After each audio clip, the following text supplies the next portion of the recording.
magulang ay kailangan sa mga batang manonood. GMA News and Public Affairs. Walang ginikilingan, walang pinoprotektahan, walang kasinungalingan, serbisyong totoo lang.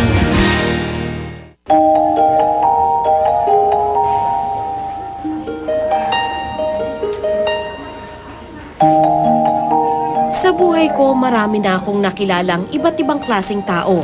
Hello! Magandang umaga! Tuloy na ako, ha? Pero masasabi kong iba ang mga batang ito.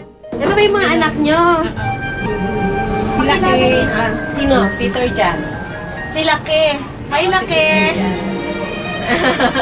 Peter Jan ang pangalan niya. Tapos? Ito si Isaac Vicente naman.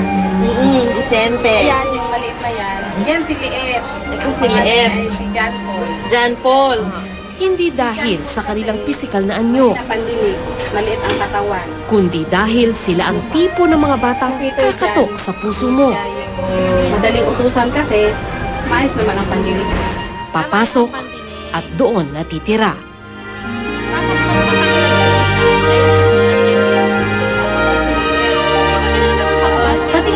Patingin nga, tayo ka, tayo. Yan. Si Laki. Oo nga, no. Mas matangkad ka. Kambal sina Peter John at John Paul, kaya laki at liit ang tawag sa kanila. Ano ginagawa mo? Project. Mukhang mga musmos pero ang totoo, 15 anyos na sila. Si Isaac Vicente naman, bunso sa magkakapatid, 14 anyos. Ito bunso, pero ba't yung bunso matangkad? Mas matangkad, no? Kasi, Tayo ka nga, tayo ka. malaki po siya ng Ay, tangkad. Pero Oo. maliit pa rin, hindi pa rin lumalaki. Si bunso, mas matangkad sa'yo. Ha? Sige, upo ka na, bunso. Upo ka na. Upo na daw, upo na. Upo na, Yung yan. dalawa pong yan, mahina po yung pandinig din ng... Mahina po yung kailangan lakasan ko yung boses ko. Rinig mo ako? Hindi pa niya ako rinig. Sa kabila daw po. Sa kabila. Ako si Ate Sandra. Alam mo na? Sabi mo, Sandra. Ayun. Narinig na niya. Ang magkakapatid ay may Hunter syndrome, isang genetic disorder na dulot ng kawalan ng enzyme na kung tawagin ay iduronate sulfatase. Isa sa bawat 155,000 na tao sa buong mundo ang meron nito. Sa Pilipinas, 20 lang ang dokumentado ng PGH Institute of Human Genetics at 3 sa kanila nasa harap ko. Wow! Gawa mo to? Ikaw gumawa nito? Wow! Angry Birds. Marunong pala siya mag-drawing. Ito. Sino gumawa? Ikaw daw gumawa. Ikaw? Wow! Galing, ah. May talent. Anime. Gumawa ka ng lapis. Tutuwi ka daw. Sige. Liit, dito ka. Dito, yan. Pinasikatan pa ako ni Liit.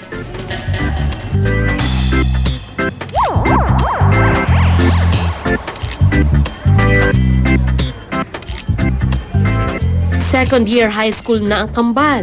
Ang bunsong si Isaac Vicente, first year high school naman. Dahil sa kanilang sakit, hindi na sila lumalaki.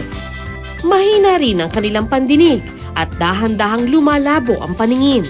Pero yung mga classmate mo, ano yung nagagawa nila na hindi mo nagagawa? Malakas bote. Malakas ang boses. Ano pa? Yung kahit kakamalayo sila, nasa likod na nasa bandang likod, nababasa nila yung nasa blackboard. Oo nga, no. Bakit malabo na ba yung mata mo? Malabo na. So, saan ka nakaupo? Unan. Sa unahan. Sa mga kapatid mo, may malabo ang mata? Ito. Gusto ko sumagot. Oo. Hindi ko paabot. Hindi mo abot yung blackboard? Yun. Nung Ayan, po, narinig niya ako. Okay. Yung pag-i-sport po. Pag? I-sport. Pag-sport. Tapos Anong yung mga sports? Yung expert daw. Lalaro po. Naglalaro. Oo. Tapos nung pagtataas ng kamay. Taas ng kamay? Yung magtatagot. Recitation? Oo, Ganun? recitation. Bakit? Hindi pa mataas kamay mo? Kasi ano. Hindi ko po alam kasi gano'n din ako kapag tataas yung kamay. Kasabi ng mga klase, Ma'am, si Peter daw. Ano. Oo. Bakit? Parang hindi makita yung teacher. Ay, Kung hindi makita nagtataas ng kami o hindi. Pero gaya ng ibang bata, meron silang pangarap. Anong pangarap mo?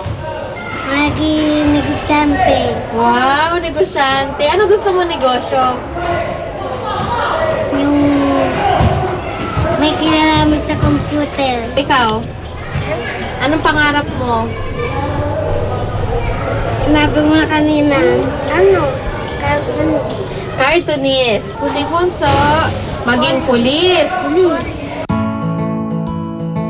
Ang positibong pananaw sa buhay ng mga bata, dala na rin ng mababaw na kaalaman nila tungkol sa kanilang sakit. Anong alam mo tungkol sa Hunter syndrome? Yung pagtigil, paglaki. Pagtigil ng paglaki, May problema sa buto. may problema sa buto? Yung sakit na yun, may epekto sa sa lahat ng System? organ system. Halimbawa ikaw, meron ka bang sakit sa puso? Meron ka? Ano pa? Doon, Ano yung nararamdaman mo sa katawan mo? yung tumatakit dito. Anong alam mo sa Hunter syndrome?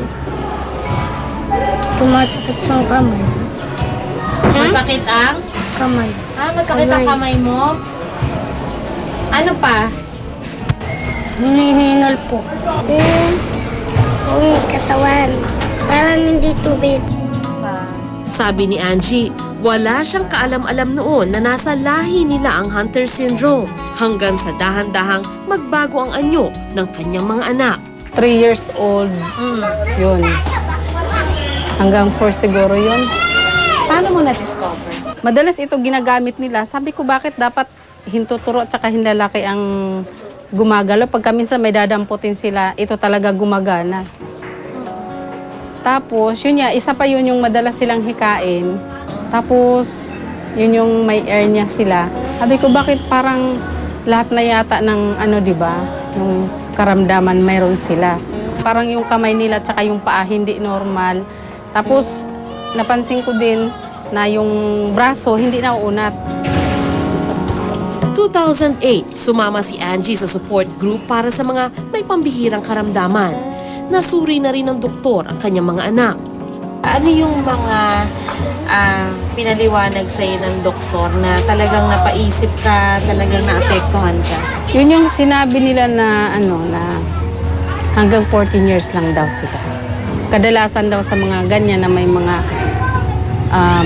hunters, hanggang 14 years lang daw yung lifespan nila. So, sabi ko, hindi naman kayo yung Diyos na magsasabi kung hanggang kailan lang ang buhay niyo. Yung Panginoon lang nakakapagsabi niyan. Pero para sa isang ina na parang nasabi sa'yo na hanggang dito lang yung anak mo, gaano kabigat yun para sa isang nanay? Siyempre po, sobrang bigat yun kasi simula nung nasabi sa akin yun, kabado ako. Parang nininervyos ako na parang.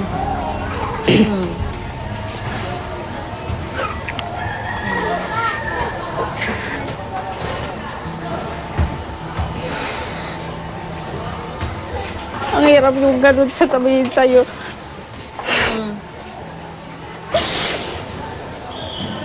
Siyempre, mabigat yung tatlo. Sasabihin sa'yo hanggang 14 years old na sila.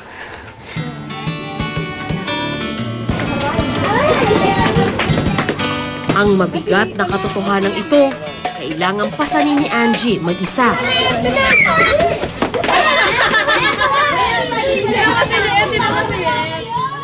Hiwalay na siya sa asawa at siya lang ang bumubuhay sa kanyang 6 na anak.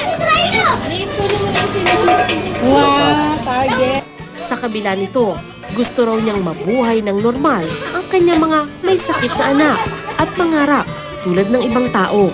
Balik ka na! Hindi naman mahirap isipin ito, lalo pat masiglang masigla ang tatlong bulinggit.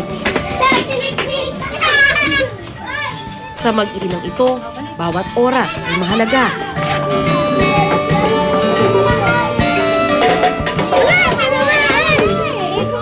At bawat halakhak ay biyaya ng may kapal.